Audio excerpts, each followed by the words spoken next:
Well, hello, everybody, and welcome back. And if you are just tuning in with me for the very first time, it's so nice to meet you.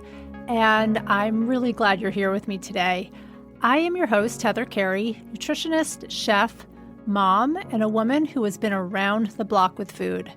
I want to open up about real food in relation to health, weight, and our bodies so you can make peace with what you eat.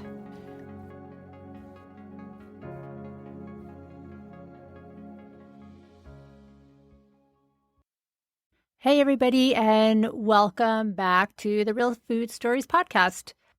As I get older, I have given so much thought to exactly how I exercise because my body is getting older and I feel like my priorities are changing a little bit.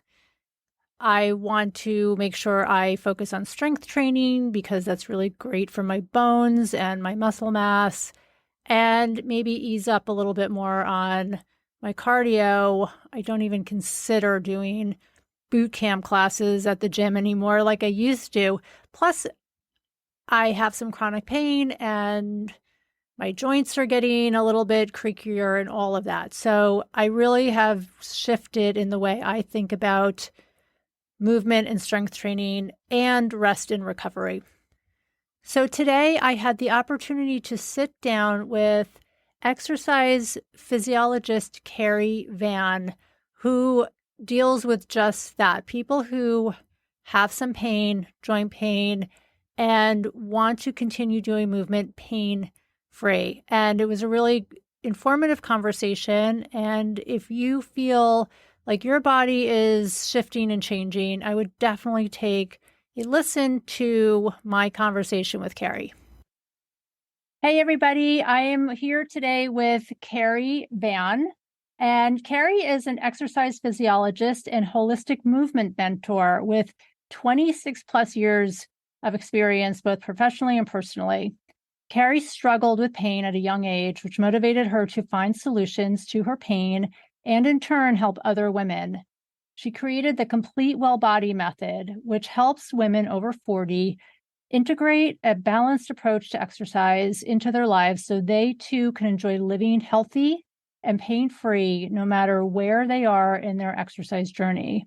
Cari has helped many women transform their lives and go from living full of pain and fear to being empowered with lifelong tools for pain relief, injury prevention, and improved health and wellness. So, hi, Cari. Thanks so much for being here today. I'm really looking forward to meeting with you and finding out your perspective on pain and exercise, because as a woman who is not only in the menopause transition and in midlife, I am also a woman who deals with a varying degree of chronic pain. I've had 2 back surgeries in my lifetime, and I have to admit that at times I have a decent amount of fear about re-injuring my back or making things worse. And I've done a lot of mind-body work to try to ease this fear, and it's really been helpful. But I want to start with you. You say that you have a personal story around pain. So let's get into that first and tell me then how you got into what you're doing. Sure. Yeah. So thank you for having me today, by the way. Super excited to be here too.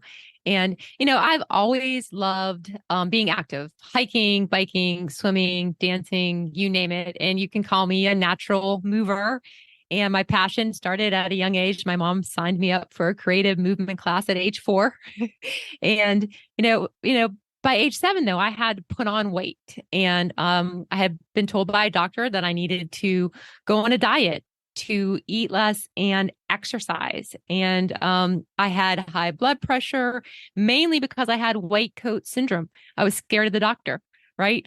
And on top of that, I was getting teased for my weight, being called names that really hurt. And so I felt ashamed for a long time. And my mom did end up signing me up for ballet, which was great from the movement standpoint. I loved dancing, but it wasn't such a healthy environment and led to unhealthy eating and exercise habits and issues with my feet and ankles. And by my sophomore year in college, my feet couldn't take it anymore. And after lots of doctor's visits. I learned I was missing two joints in both of my feet, so I had to stop dancing. And I was minoring in dance at the time. So stopping something I loved was really hard, but it pushed me to be proactive about finding answers, solutions, other ways to move. And I kept going through education, training, and then my own experience. And this just led me on. I got degrees in 2 degrees in exercise physiology, and have been privileged to work at some of the medical centers, including University of Pittsburgh, University of Maryland, and the Duke Medical Center. And I have a lot of extensive training in different types of movement disciplines and modalities. In fact, it's so long that I really can't keep track of it. And then I ended up devoting a lot of my time working in residential weight loss centers, the Duke Diet and Fitness Center, the Rice Diet, and Structure House, which are all located in Durham, North Carolina. And this was a city once nicknamed Fat City because it was a go-to destination for weight loss. And only one of those centers, which is Structure House, remains today. Um, so through my journey, I did it all. I over-exercised. I pushed through pain. I did not exercise in a healthy manner, and I had an unbalanced approach. I did repetitive movement, and I accrued a lot of injuries, hips, knees, backs, you name it. And I learned from each experience, but some were pretty rough. But it really wasn't until I had 2 car wrecks back to back, and I believe God did this to me to get my attention because I'm really hard-headed. And that's when I was forced to slow down, and I had a shift in my thinking. This is a turning point, and this is where I began to develop my unexercising approach, right? Mm-hmm. And so that's kind of where it began.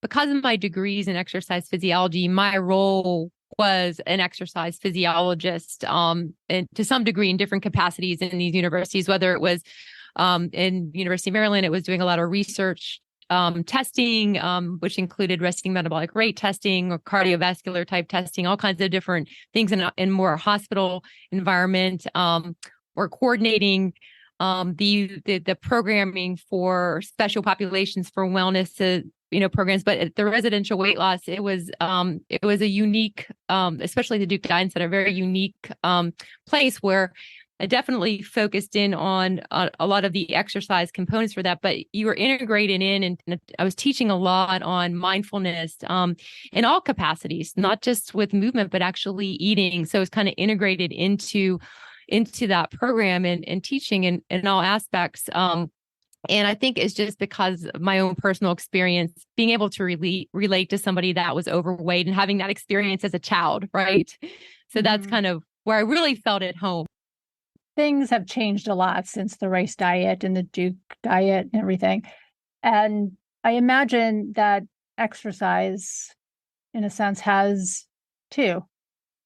I think. I mean, you're the expert, so I want to hear from you about that.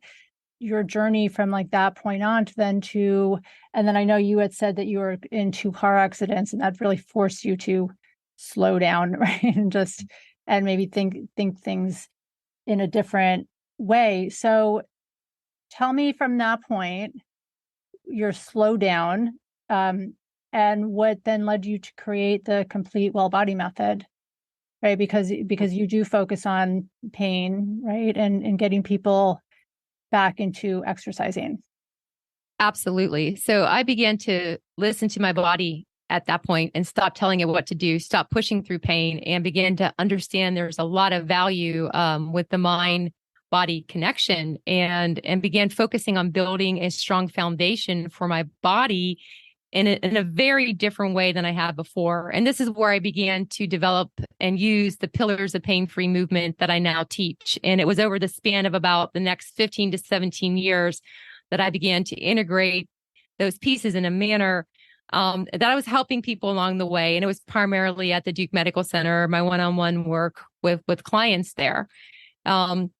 Yeah. And so that's kind of where it all started for me. And I would say that, the conventional approach to fitness is that it's, we're generally focusing on one area. And there's often a pressure for you to adapt your body to a specific practice or method that may not align with your personal needs. And it could involve repetitive movement or pushing through pain. And the shortfall to this is not holistic approach, and you don't take into account or honor orthopedic limitations, which basically are the things that you need to avoid for your own body personally that aren't good for you. And it's not geared towards those that are experiencing pain or that want to prevent injury. And there's a lack of education and knowledge and experience on behalf of a lot of instructors when it comes to this arena. And the consequence to that is that can lead to injury, re-injury, continued pain, and often do more harm than good. So what I've found is like, instead if we actually learn to exercise first, right, and then integrate in all of these necessary pillars, it is more effective and can provide longer lasting results to getting relief from pain and preventing further injury. That sounds like a really great first step, and something sort of different is to learn how to unexercise, right? And to debunk maybe some of our beliefs. I mean, I grew up in the era of no pain, no gain, right? If you weren't in pain and suffering after your workout, you weren't doing anything like helpful for your body.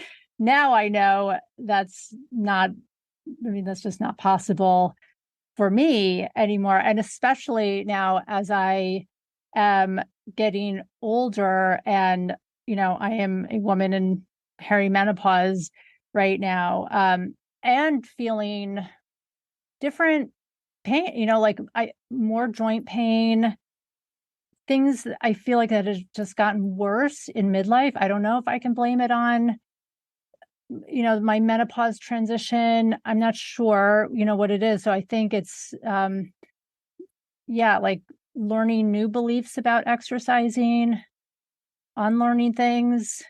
Do you work with people, and women in particular in the menopause transition? And do they complain about like just these new aches and pains? And Yeah, no, absolutely. And that's the majority of the people that I do work with. I mean, as a woman myself that's over 40, we experience a lot of change in our bodies, right?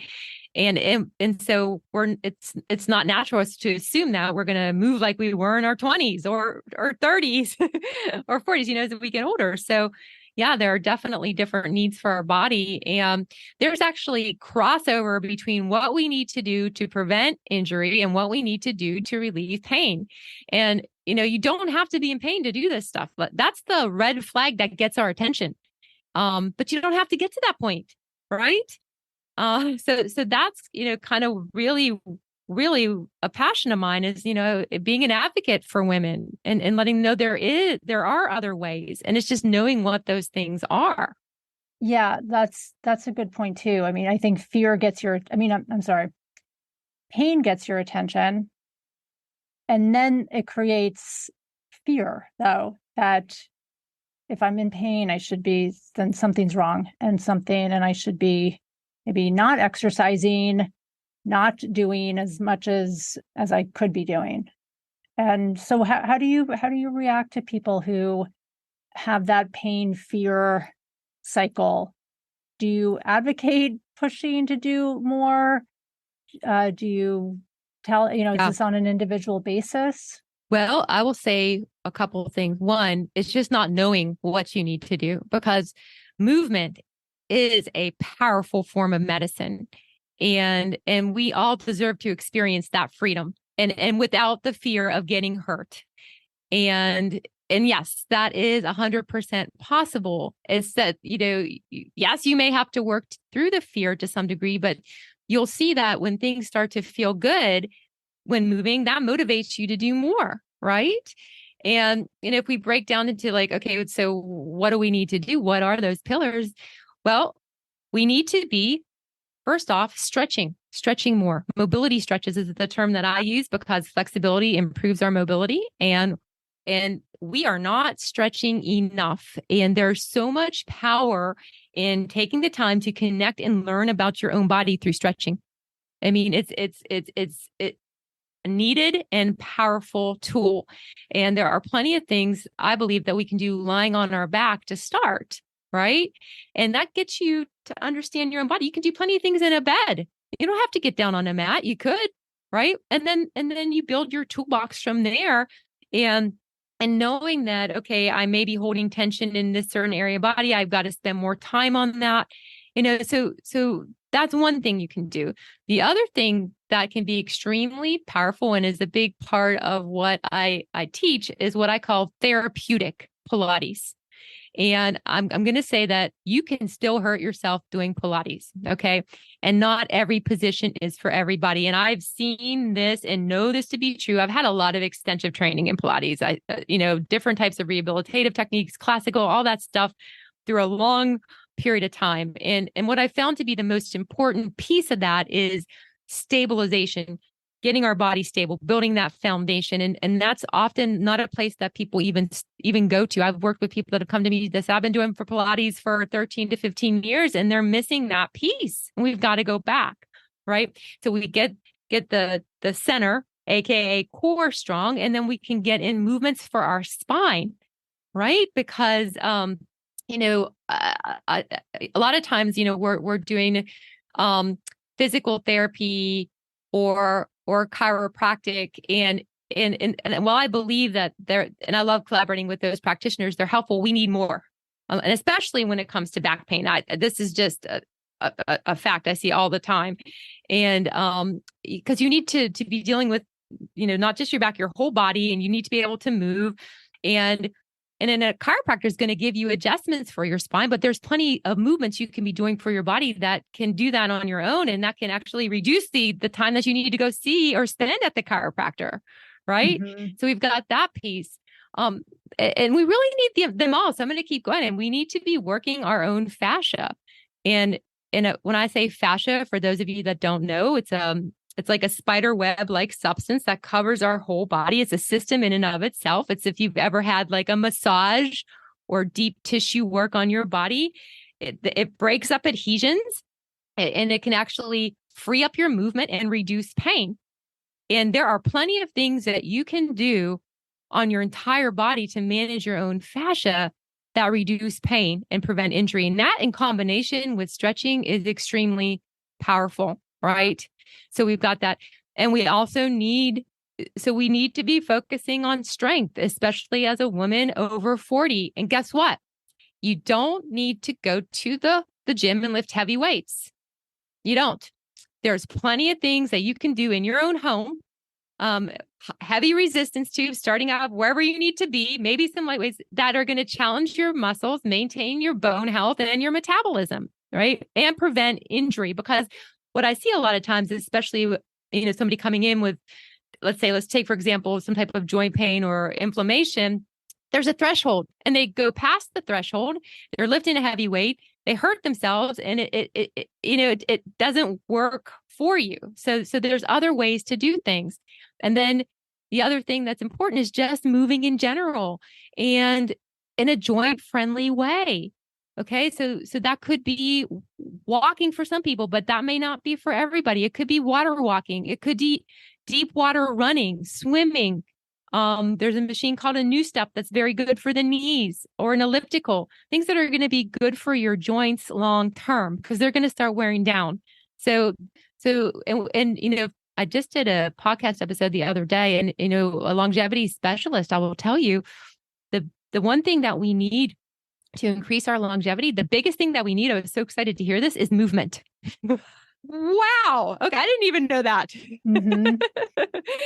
So that's kind of where I'm coming from, if that makes sense. Sorry to talk so much there. And sitting here actually taking some notes because I know that for me, and I think a lot of other women, we're so busy, everyone's busy, right? And so we focus on maybe the cardio and the strength, the training sometimes, and skip the stretching, the therapeutic Pilates, the fascia focus, and just ignore that stuff. I know that I do this a lot. I mean, I know that I have good intentions, and we're busy. So how do you convince people, or women especially, that this is the stretching and all the other things are particularly important because I think they become even more important as we get older. Is that correct? Yes, it is so true. And it's learning by doing. And so, it's just I see this all the time. So I know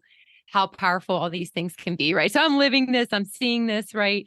And so it's not even convincing for me. It's when somebody begins doing it, I get so excited because I already know that this is what's going to happen. Right? You're going to start seeing improvement. And and the thing is that, you need to do it in a way that you can get all these habits into your daily life, whether it's at home or on the go, that you don't have to drive to 1,000 different places, right? And you need someone to help you kind of keep you on track so that you can be successful. And that's really was my driving force for developing the complete whole body method. So let's talk about the whole body method. I know you mentioned before that you have these pillars of pain-free movement. Tell me a little bit more about that. So yes, so I'm so passionate about the method because it's not just something that I talk about. It is a way of life for me. And I've combined basically all those multiple areas, the pillars into one approach. So you can get everything in. And it's kind of like you're working with five practitioners in one. And you can begin to make habits of those pillars into your life in a way that works for you because we're all busy. The thing is, like anything, it's a habit. So we've got to begin to create this habit into our life that's workable for us and it's achievable in many ways. Um, but you've got to start somewhere and you've got to have somebody who knows how to kind of pace you to get them into your life in that manner. It can be overwhelming, right? Right. But Mm-hmm. it doesn't have to be. It doesn't have to be. Um, so yeah, so my goal is to really help people either to move without pain, to prevent pain from coming, to alleviate it, and then of course helping with the whole person, which is wherever they are, mindset, stress, sleep, to some degree nutrition and just looking at all those pieces, but the main focus is on instilling those pillars into your life of pain-free movement. Give me an example of one of your pillars. I mean, when you say pillars, is it like a step-by-step process that you go through?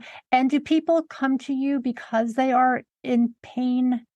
Is that who would come to you first, or do women come to see you just because they want to get stronger and healthier and live longer? So typically, somebody's at a point in their life where they just don't want to hurt themselves while exercising, and that's one of the reasons people come to see me. And it could be that's just it. Or they could have had a past injury, or let's say an issue with a certain part of their body, or surgery, or some health complication. So I see a lot of women like in that condition. And then I tend to work with a lot of women that have back pain. And not so general back pain 100%, and love working with that. But I also see a lot of stenosis and spondylolisthesis. And over the years, that's just been the case. So I see that a lot. And then it comes to the muscle issues, the joint pain, inflammation. I see a lot of women with autoimmune disorders and arthritis and fibromyalgia and things like that. So that's typically what I'm seeing. Tell me how you see your clients. Do you see them online? Do you see them in person? So the program is all online, which I love because people can make it work for them on their own time in the comfort of their home or if they travel or whatever. So, and that was really one of my driving things I wanted to achieve is that, yes, we want, so it's really good for someone that doesn't want to be driving to a gym that's busy, maybe working from home. I get a lot of women that are already working from home and they want to be able to integrate things into their week or day. Professional women, women business owners, entrepreneurs, so it's easy. It's, you begin to, I'm here, I help hold you accountable. We get a plan. Before I work with anybody, we do a thorough assessment and kind of target in on exactly what's going on to see if it's a good fit. That's just like how I like to start with anybody.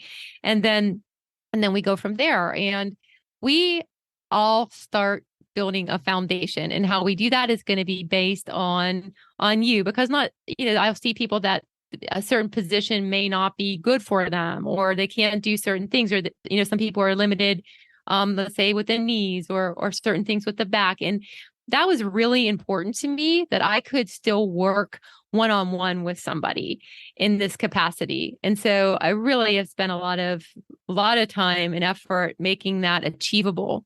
So it's not a group program, for a reason, because I wanted it to be individualized. And so that's how it works. And I check in with everybody that I'm working with, and we just naturally progress. And I love to see them integrating these habits gradually, because it's you get a little bit here and then you just start building upon that. So it's not overwhelming.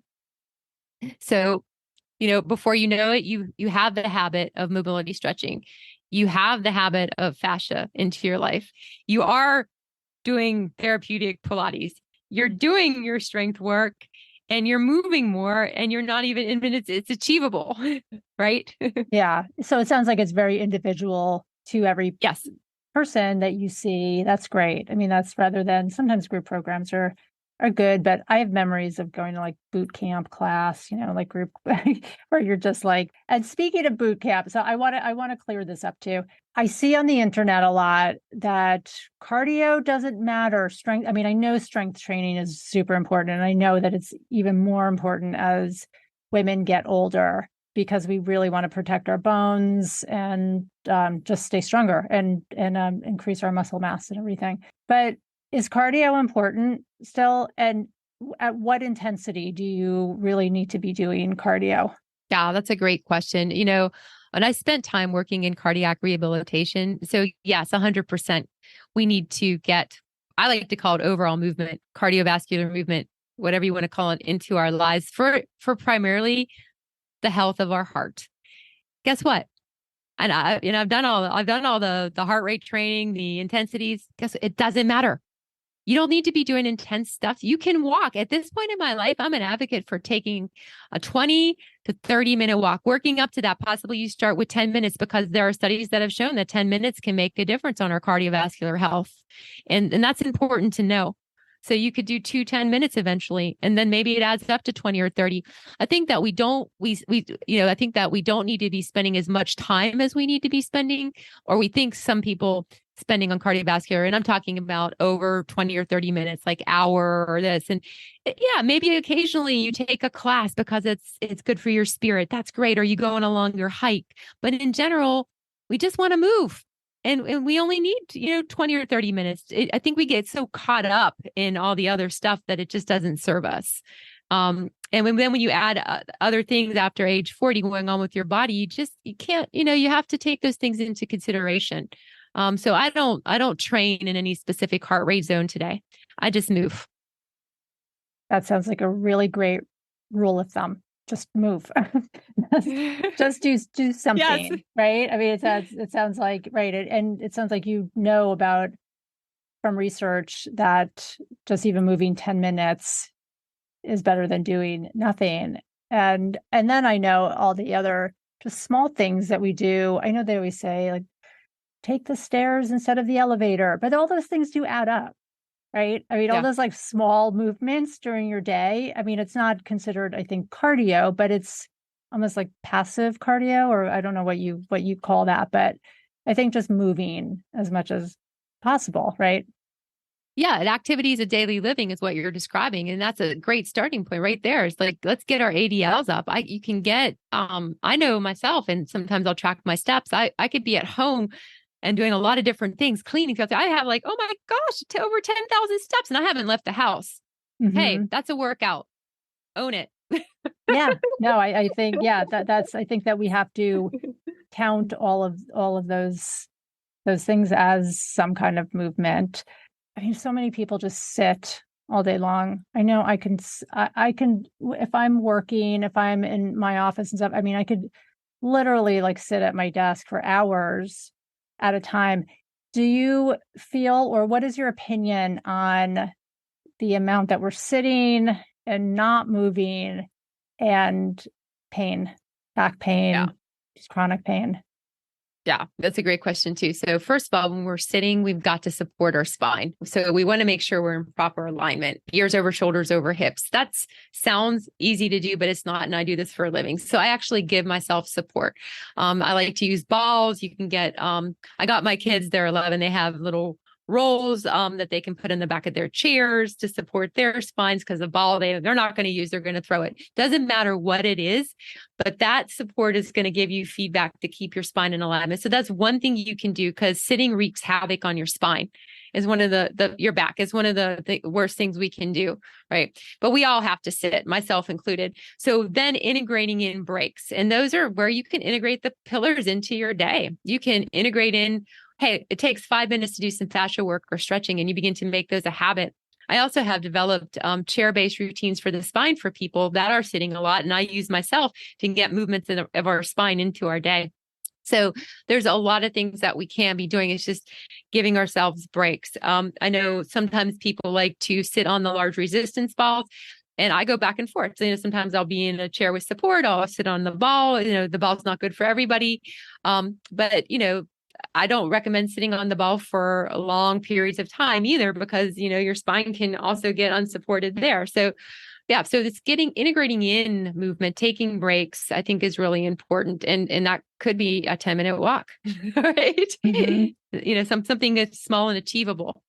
Yeah, just getting out of your chair, going Yeah. and walking down the block and back, it would even be better than doing nothing, right? Yeah. Yeah. I do that myself all the time. So my final question, well, one of my final questions, what about the importance of rest? I mean, just the cool down part, because I think that's another thing. I don't know if you call it cool down, but resting or just, post exercising, just the importance of letting yourself recover and rest. How important is that too? Because I know for me, I'm totally guilty of this. I skip that like religiously because I'll exercise and then I got to get going. I have to like get to work. I have to like I'll do that later. I'll do some kind of like recovery work later. And I end up skipping that a lot. So what is your opinion on that? Do what you can fit in right after you're done. For example, like let's just say you took a walk. When you come back from your walk, maybe you can fit in doing some basic foot fascia for your feet, which is a lot of times what I end up doing. We all need to take care of our feet. So you spend 2 extra minutes on your feet. Now that's become a habit. So you're not going to get a plantar fasciitis or Achilles tendonitis if you like to walk. Okay. If you don't have time to do your stretching, do it later. Just get it in at some point during your day. Your body's going to still reap the benefit. And then things can be very day to day. So, yeah. So I don't ever use the word cool down anymore. But I think like the stuff that you need to do to maintain your body is there. We can have a lot of flexibility with that. I do myself because as a busy woman and I run a business, I'm having to maybe I'll take a stress break and do 5 minutes of mobility stretches. Yeah, there's a lot of power in that. Or maybe it's another 10 to 20 minutes of just doing my strength work. So we can break things up. We don't have to spend like hours at a time doing things. It's just knowing that it's just all about making it a habit. That's it. Yeah, I agree. And I also agree that the phrase cool down is probably something from a long time ago in my boot camp class. Yeah, I think I'm thinking of it more like rest and recovery, which I think Sure. is at least what I've been learning more about is equally as important. Even it goes beyond stretching. I mean, it's really like just letting your body sort of settle after exercising. Am I saying that correctly? Yeah. Yeah. Yeah. So yeah, I think that slowing down. A lot of the pillars that's what they involve. Like so you could utilize anything, for example, a fascia release, slowing down, breathing, releasing tension. You could use that for stretching if you wanted to multitask. You could just lie and breathe if you wanted to. But if you want to be more effective with your time, you may want to do something while you're doing that. Mm-hmm. Which is what I do a lot of the time. If I want to just focus on my breathing, I can take a 5-minute focus at my desk and just breathe, right? So that is one thing we could just focus on. But yeah, I mean, we can be productive in that time by doing one of the pillars that are going to help us Hmm. as well. This sounds really great. And I know that there's a lot of people who deal with pain, a lot of people who want to be moving, and there's fear around it. And it sounds like you have a really nice program to address that. Thank you for sharing your story and what you do. And Cari, how can people find you to work with you if they want to? Oh, yeah. They can reach out to movementcraft.com and go directly to the website there, or they can email me at Cari@movementcraft.com. Great. Yes. And I will put that all in my show notes. I will put the links on how to find you. Cari, thank you so much for coming on today. I really appreciate it. And I know that I have learned a lot, and you seem really passionate about what you do. And it's I know for people or women in midlife that it's definitely a new way to look at exercise and movement. Yes, it is. Thank you so much, Heather. Okay, great. Thank you too. And as always, if you loved this podcast, please consider gifting me with a 5-star review. It is so helpful for me to get the word out on real eating, our real bodies, and real food stories.